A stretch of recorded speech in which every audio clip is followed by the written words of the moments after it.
اہل کتاب تم ابراہیم کے بارے میں کیوں جھگڑتے ہو، حالانکہ تورات اور انجیل ان کے بعد اتری ہیں اور وہ پہلے ہو چکے، تو کیا تم عقل نہیں رکھتے؟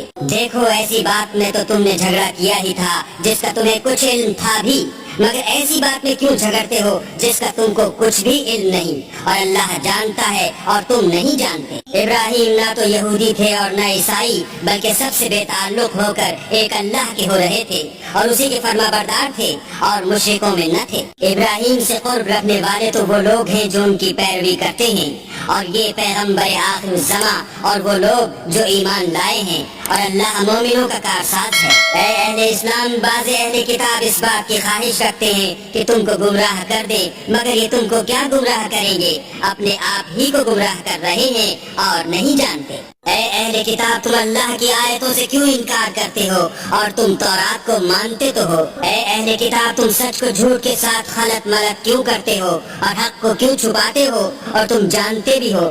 اور اہل کتاب کا ایک گروہ اپنے آدمیوں سے کہتا ہے کہ جو کتاب مومنوں پر نازل ہوئی ہے اس پر دن کے شروع میں تو ایمان لے آیا کرو اور اس کے آخر میں انکار کر دیا کرو، تاکہ وہ اسلام سے برگشتہ ہو جائیں اور اپنے دین کے پیروں کے سوا کسی اور کے قائل نہ ہونا۔ اے پیغمبر، کہہ دو کہ ہدایت تو اللہ ہی کی ہدایت ہے۔ وہ یہ بھی کہتے ہیں یہ بھی نہ ماننا کہ جو چیز تم کو ملی ہے ویسی کسی اور کو ملے گی، یا وہ تمہیں اللہ کے روبرو قائل معقول کر سکیں گے۔ یہ بھی کہہ دو کہ بزرگی اللہ ہی کے ہاتھ میں ہے، وہ جسے چاہتا ہے دیتا ہے، اور اللہ کشائش والا اور علم والا ہے، وہ اپنی رحمت سے جس کو چاہتا ہے خاص کر لیتا ہے، اور اللہ بڑے فضل کا مالک ہے۔